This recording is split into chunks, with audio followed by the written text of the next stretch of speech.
Saúdo a todos os queridos e amados com a graça e a paz de Jesus.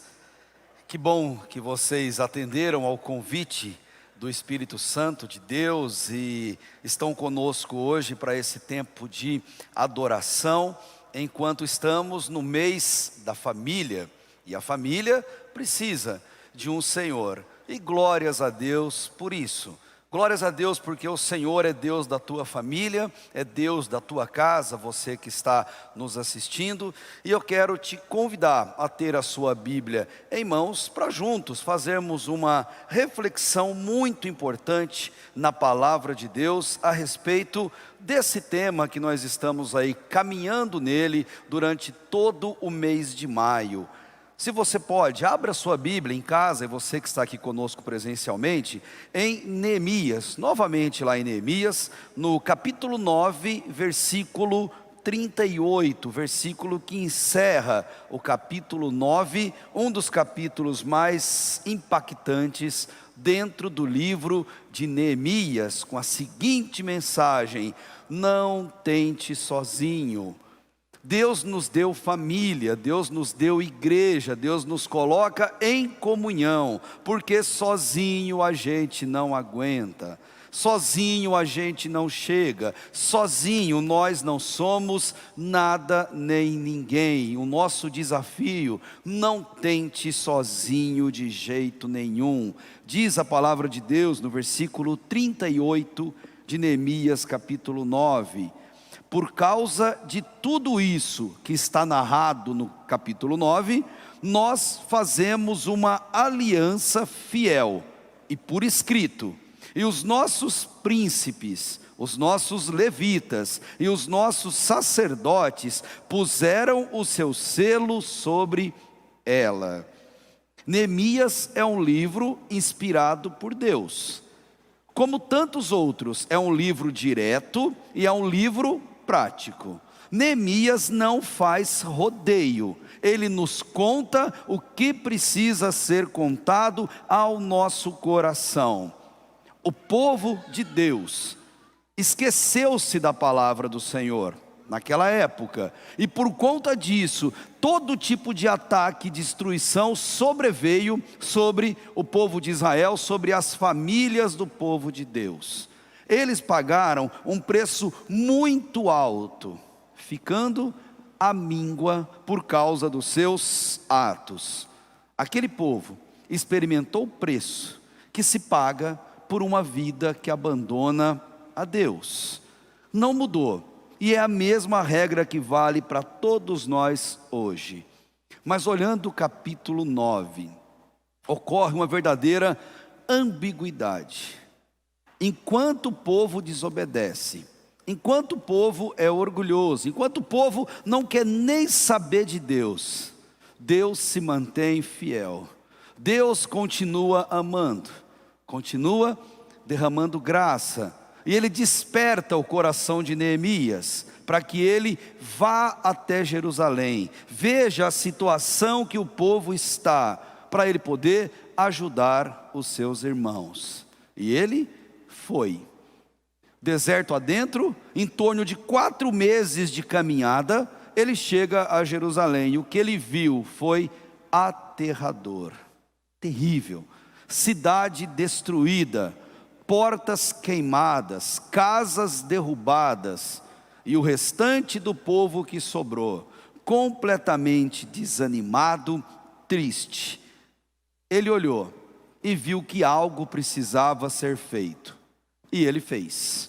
Ele trabalha e os muros são reconstruídos, as portas são levantadas, casas são construídas e guardas são colocados nos pontos estratégicos. Principalmente, cada família guardava a sua própria casa, guardava o seu maior tesouro, o seu bem mais precioso, como já vimos também aqui.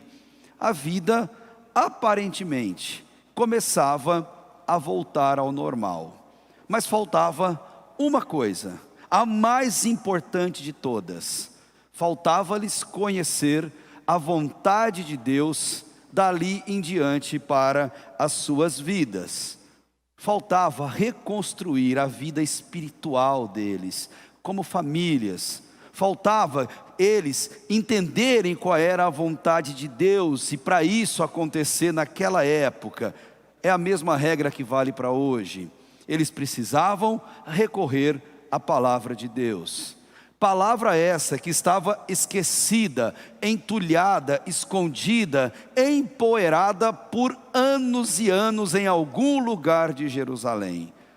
Neemias encontra essa palavra, limpa, cuida e chama o povo para a leitura. Eles leram, explicaram a palavra de Deus para que todos pudessem compreender, e o povo entendeu aquela mensagem. E quando eles foram confrontados com a palavra de Deus, a grande prova de que eles entenderam é que eles se arrependeram dos seus pecados, e não eram poucos. E o arrependimento foi tão verdadeiro que eles tomaram atitudes drásticas. Aliás, arrependimento verdadeiro, ele só existe se ele vier seguido de atitudes drásticas. Eles sabiam que diante da palavra de Deus, diante da sociedade que eles viviam, sozinhos, eles não conseguiriam cumprir aquilo que a vontade de Deus determinava. Eles sabiam que sozinho eles não eram nada. Queridos, sozinhos, nós também não somos nada. Nós não conseguimos nada sozinho. E eles entenderam, diante da palavra de Deus, que precisavam fazer uma aliança coletiva, uma aliança, todos eles, com Deus. Assim como eles, não tente sozinho. Sozinho você não vai conseguir. Pode demorar alguns anos, algumas décadas, mas um dia você vai ter essa percepção de que sozinho não valeu a pena você prosseguir. Como tem uma música gospel que diz: não tente sozinho, você não vai conseguir. E olhando para trás, muitos na história da igreja já tentaram fazer isso, e todos, inevitavelmente, se tornaram presas do inimigo. A primeira marca de alguém que cai pelo caminho, que não demonstra o amor verdadeiro pela família como deveria, é abandonar os caminhos do Senhor. E abandona-se ao Senhor quando se abandona a igreja do Senhor, a comunhão com o Senhor. Quando se deixa de estar na casa de Deus, como que se dá um recado para Deus? Deus, eu tenho coisa melhor para fazer do que ouvir a tua voz. Eu tenho coisa melhor a fazer do que dar um sorriso para o meu irmão. Eu tenho coisa melhor para fazer, Deus, do que estar nesse ambiente em oração e adoração pelas famílias. Hebreus 10, 25, e não é sem motivo, nos dá o alerta: não deixe de congregar como é costume de alguns, antes admoeste-se uns aos outros, tanto mais quando o dia se aproxima, quando a volta de Cristo se aproxima. O mês de maio está se acabando. Nós não sabemos o dia que Jesus volta, sim, mas sabemos que estamos mais perto dele. Cada dia estamos mais perto, e igreja é o termômetro da nossa vida espiritual. Estar na igreja é a resposta de como anda a nossa vida, a nossa piedade com Deus. Acredite, viver em família com o povo de Deus é a comprovação externa de que nós nos importamos com a nossa família. Ser igreja nos levará obrigatoriamente a estarmos em uma igreja. Eu quero repetir isso. Ser igreja te leva obrigatoriamente a estar numa igreja. Porque Jesus foi quem instituiu a igreja e não homens. Jesus comprou a igreja pelo seu sangue e não homens. Jesus voltou ao céu preparar lugar e não homens. Jesus vai voltar para buscar a igreja e não homens.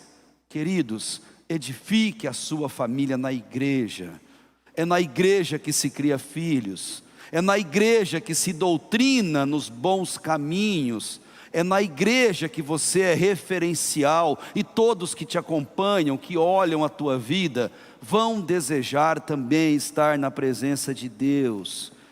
Por mais que o mundo ande de mal a pior, a igreja sempre vai prevalecer, porque o dono dela e o pastor dela é Jesus, e ele disse em Mateus 16, 18, edificarei a minha igreja, e as portas do inferno não prevalecerão contra ela. Há 82 anos, as portas do inferno não prevalecem contra a primeira igreja batista de Americana, e não prevalecerão, porque o pastor dessa igreja é Cristo, porque o dono dessa igreja é Cristo. E quando você vem para prestar saudação a Cristo, você vem para agradecer a Cristo, você vem porque você reconhece que é Ele quem construiu tudo isso que você está vendo, é Ele quem morreu e pagou com seu sangue para que a gente estivesse aqui hoje. Depois de entender que somos pecadores, nós precisamos fazer uma aliança com Deus. É essa lição que Neemias quer nos passar, que eu quero compartilhar com vocês. Seja o que for, não tente sozinho, faça uma aliança com Deus. E para fazer essa aliança, nesse único versículo, veremos 3 modos de fazer isso.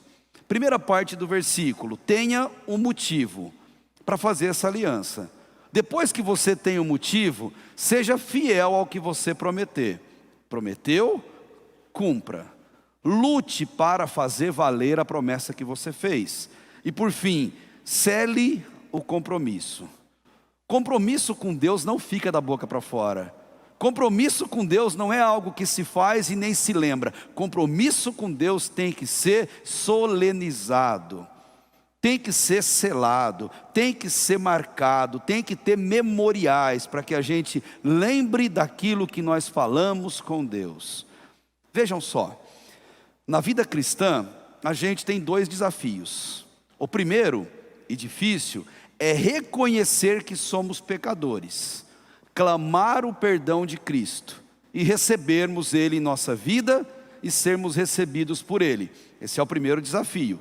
O segundo vem logo engatado no primeiro, e ele vem a cavalo inclusive.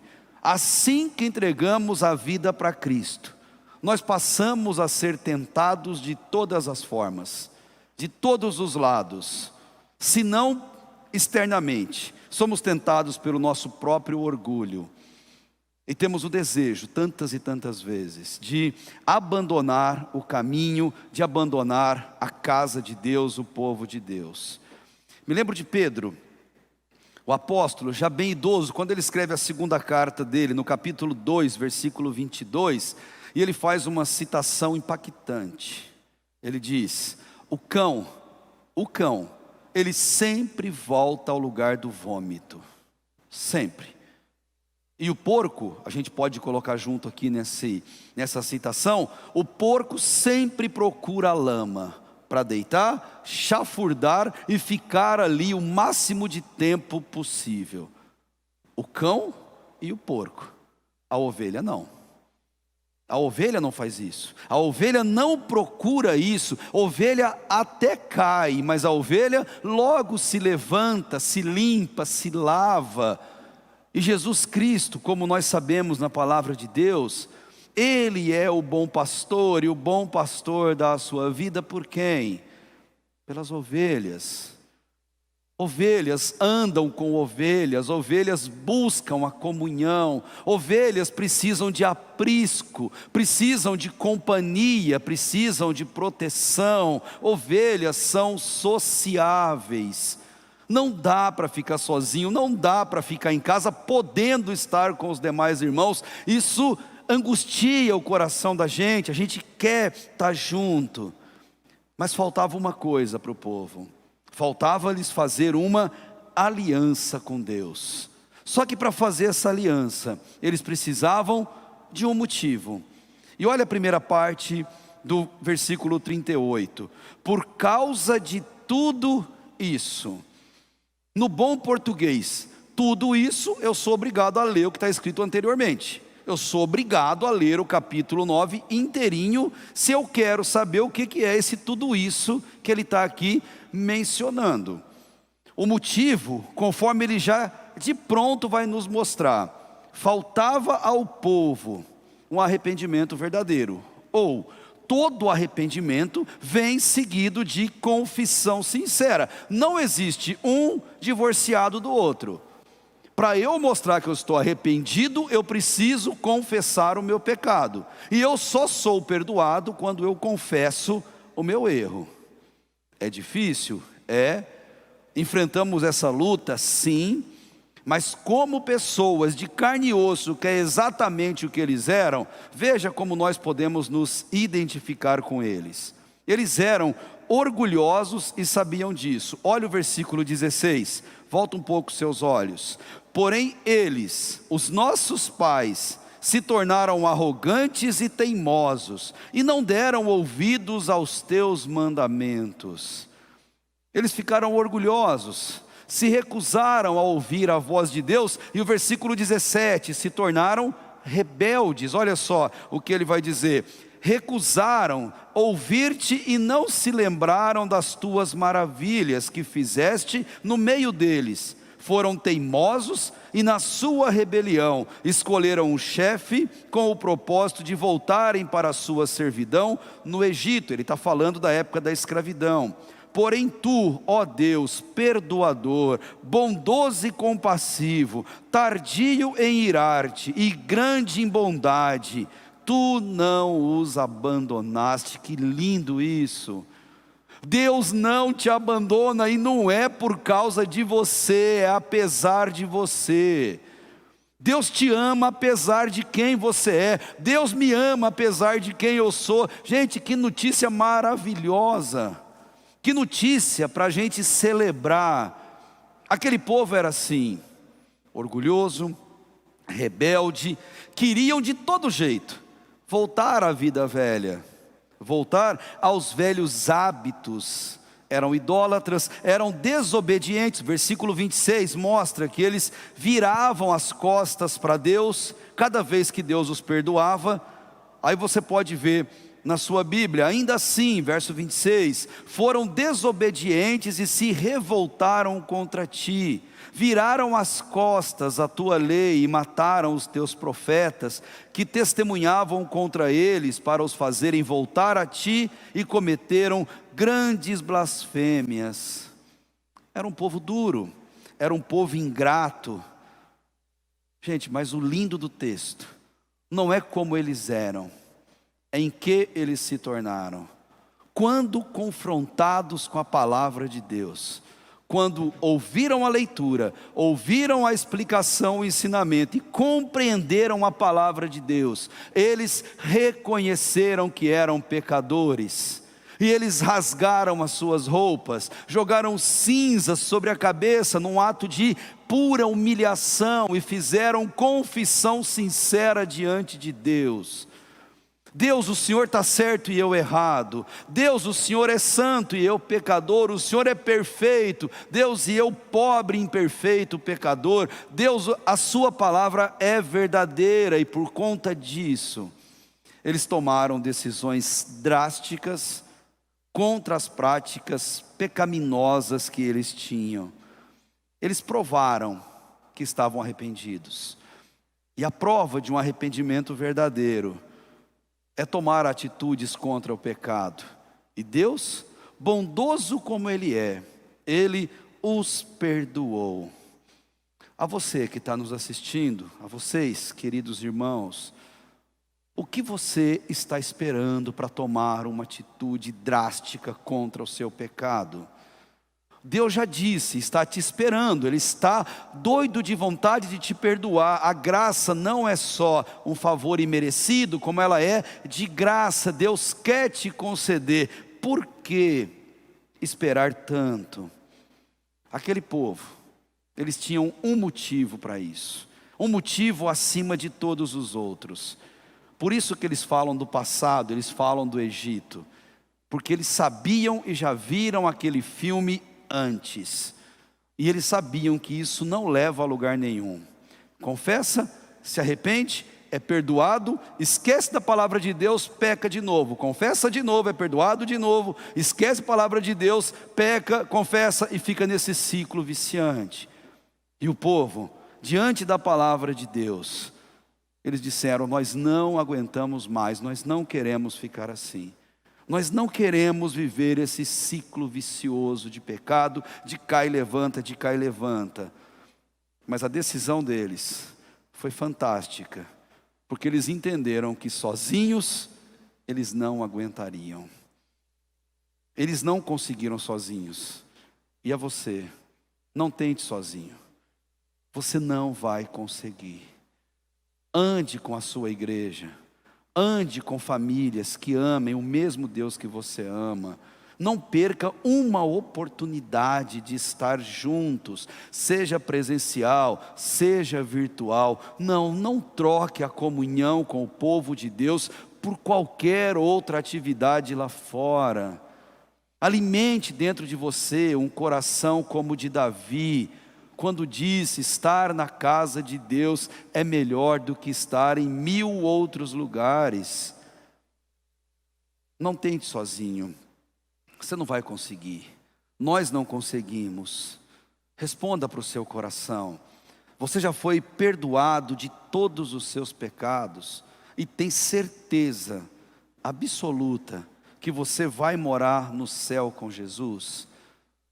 Se a sua resposta for sim, obrigatoriamente isso acontece no seu coração. Você ama estar na presença do Senhor e do seu povo, não é mesmo? Você não vê a hora de uma reunião para você estar junto com o povo de Deus. Você faz de tudo para que isso aconteça. Antecipa seus compromissos para você estar ali. Você não abre mão por nada nesse mundo de estar em comunhão com Deus e com o povo.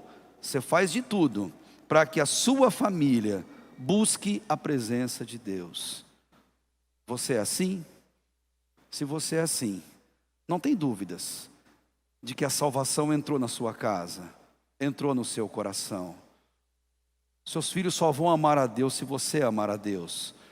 Eles só amarão a casa de Deus se você amar a casa de Deus. Que tipo de ensino você, como família, tem dado para eles? E se for o caso, assim como o povo, tenha um motivo e se arrependa. Faça uma confissão sincera diante de Deus.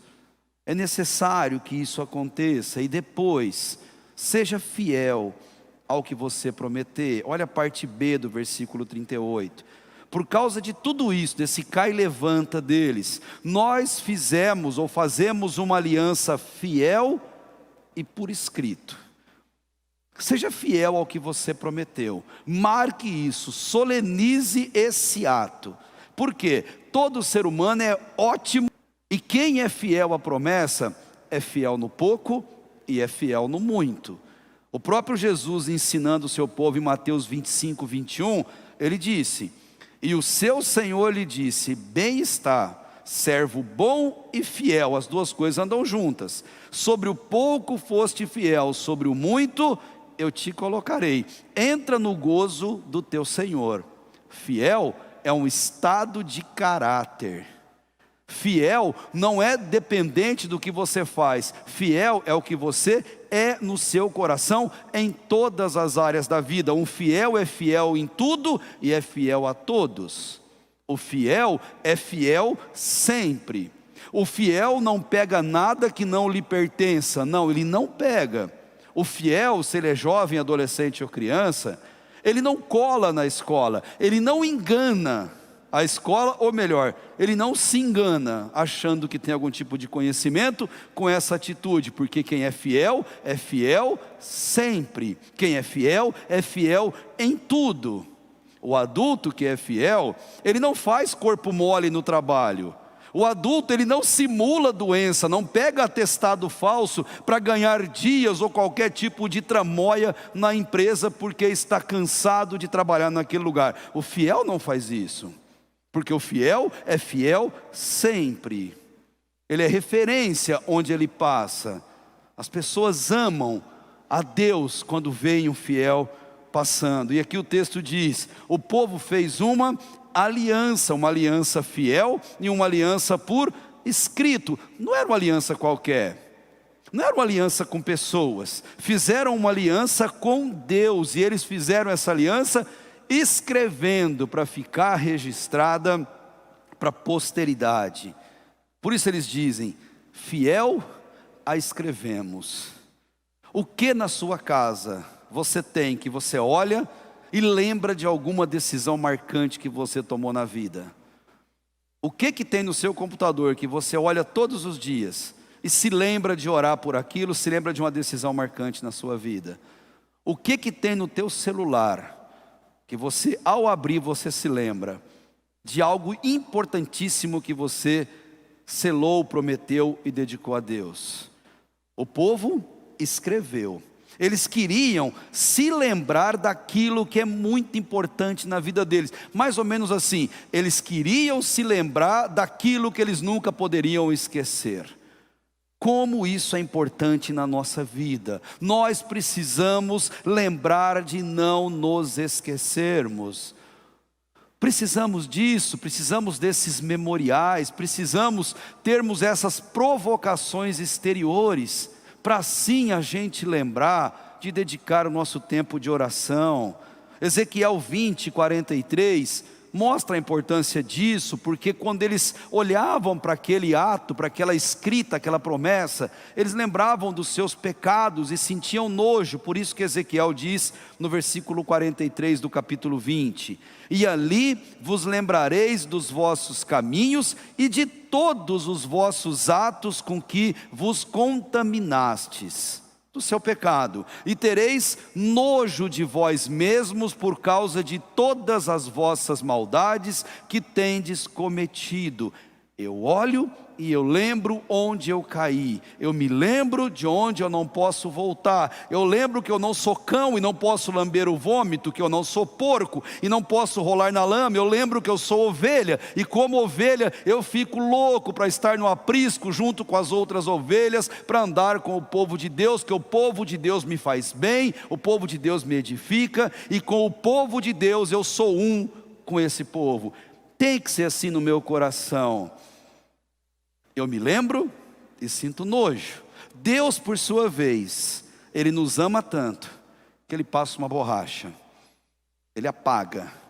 Tanto que Hebreus capítulo 10, versículo 17, falando de Jeremias, ele diz: e jamais me lembrarei dos seus pecados e das suas iniquidades. Eu não me lembrarei.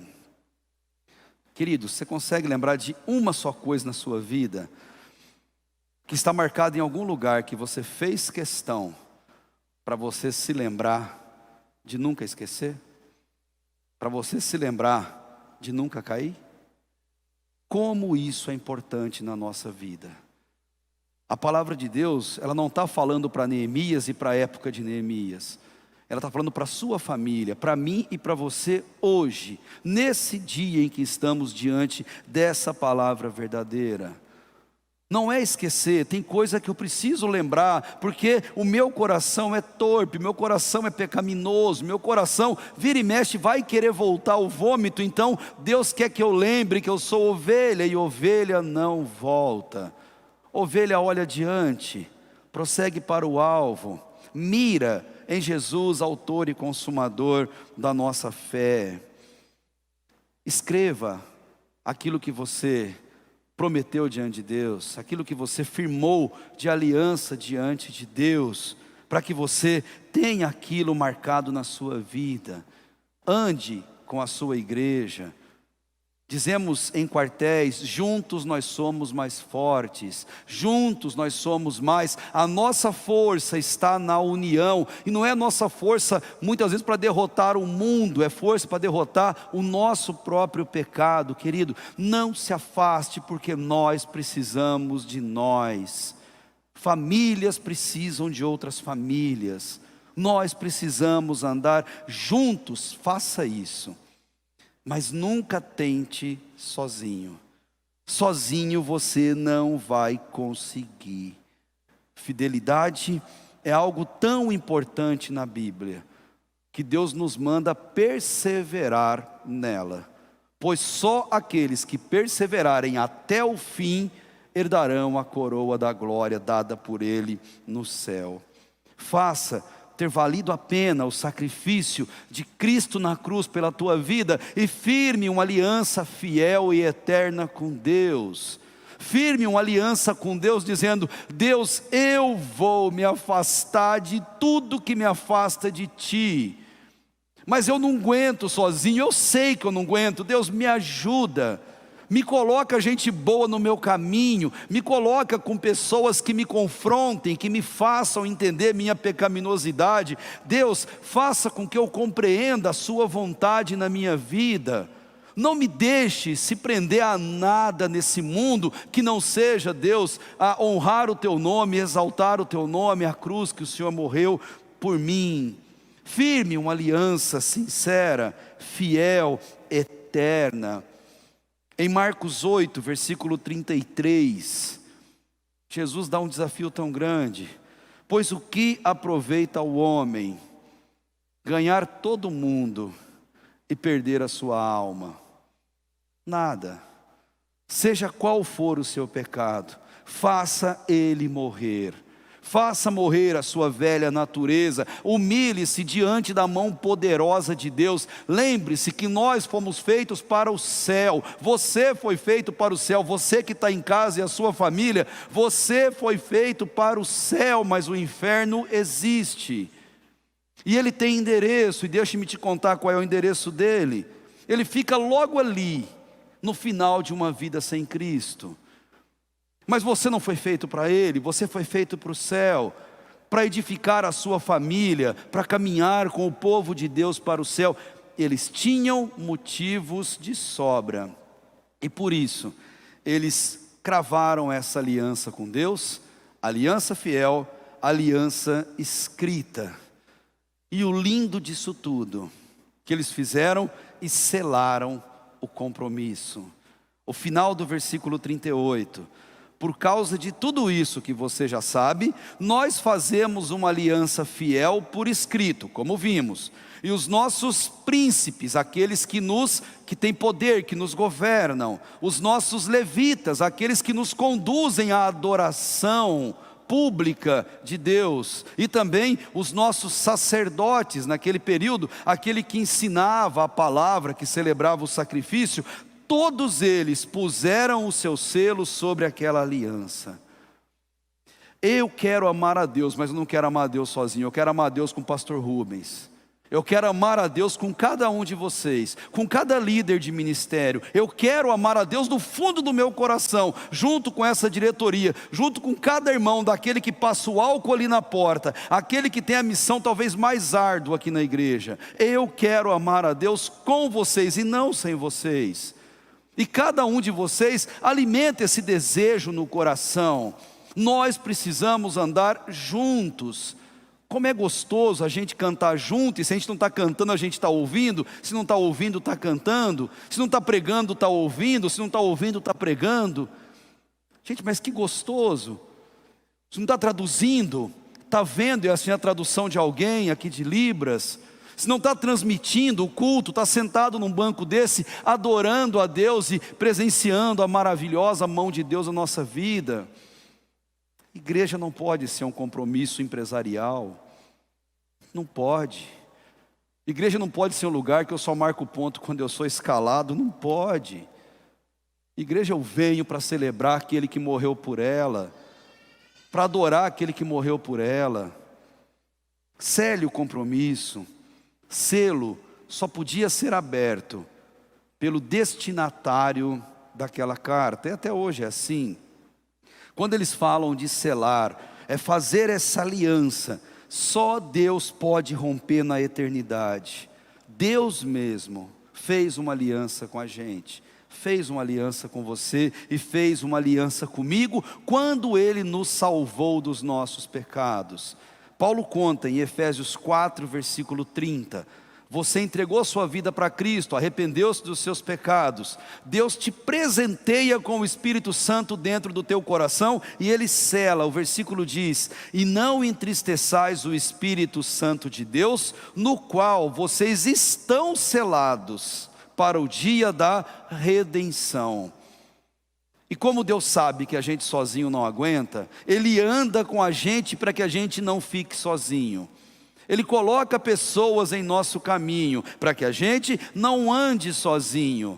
E é por isso que Neemias mostrou para aquele povo, para aqueles líderes, que eles precisavam assinar, selar publicamente essa aliança. E eles fizeram. Se você tiver curiosidade, o capítulo 10 de Neemias tem uma relação das famílias que assinaram essa aliança. Para a posteridade, para ficar registrado. Porque Deus é assim, Ele dá honra a quem tem honra. Você não vai ler seu nome na Bíblia, você não vai, porque a Bíblia já foi revelada e escrita. Mas teu nome está num livro tão importante quanto esse, se você arrepender dos seus pecados. O livro da vida do Cordeiro, ao qual só Jesus conhece e vai te chamar pelo nome. Quando você é salvo, Deus honra o seu compromisso. Coloca seu nome no livro da vida do Cordeiro. E aí eu te pergunto, o seu nome está escrito lá? O nome da tua família está escrito no livro do Cordeiro? Tenha certeza de uma coisa: não tente sozinho. Deus te colocou em uma família para você caminhar como família.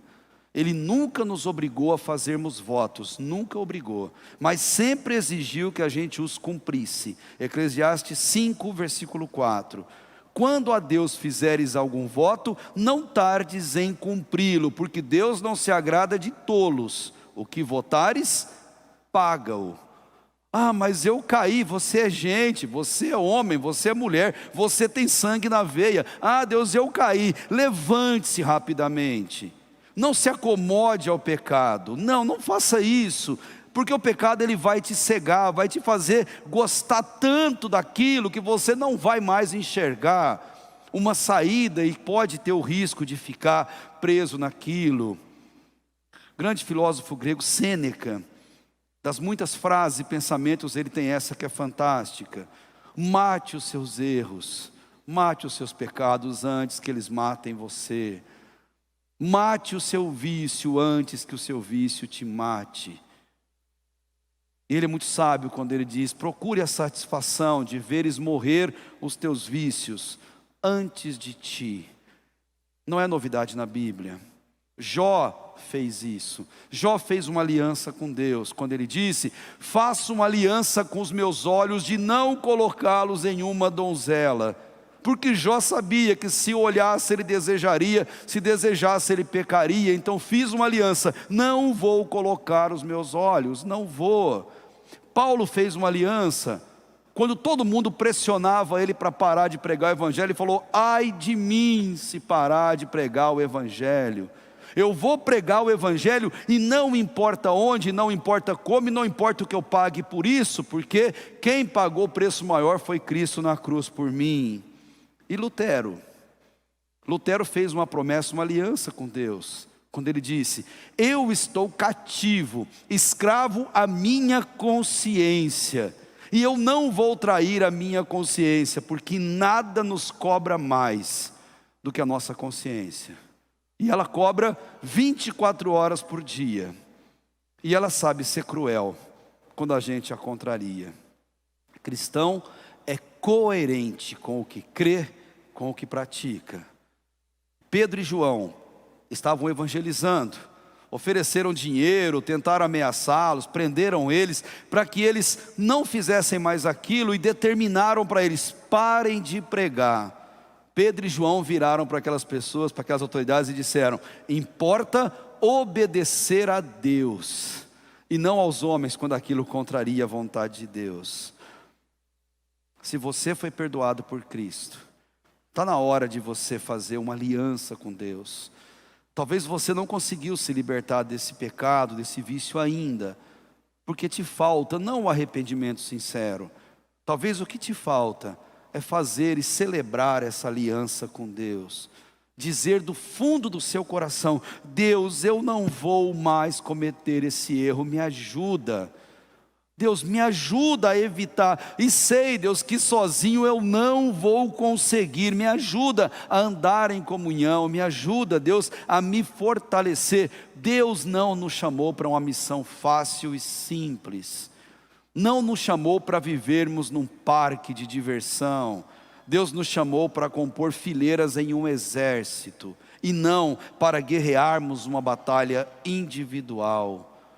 Ande com o exército do seu lado, peça oração, clame por oração, entre no chat, mande o WhatsApp, diga qual é a sua necessidade, diga qual é a sua gratidão, mas não ande sozinho, não tente sozinho, porque sozinho você não vai conseguir. Para os cristãos verdadeiros, nós sabemos que precisamos reconhecer nossos erros, clamar pelo perdão, confessar diante de Deus e abandonar completamente nosso pecado. Mas só é possível isso mediante uma aliança com Deus. Uma aliança que fique registrada para que você olhe e para que você se lembre do que você nunca mais pode esquecer. E você deve definir no seu coração qual é isso que vai te fazer lembrar. É uma carta? É um cartão? É uma placa? É um dizer? É uma rua? É uma esquina? É uma construção? É um veículo? Não sei. Mas precisamos lembrar de não nos esquecer de quem somos e de quem Deus é. Ele é nosso Pai, Ele é que nos guia. Motivos não nos faltam para selar uma aliança com Deus.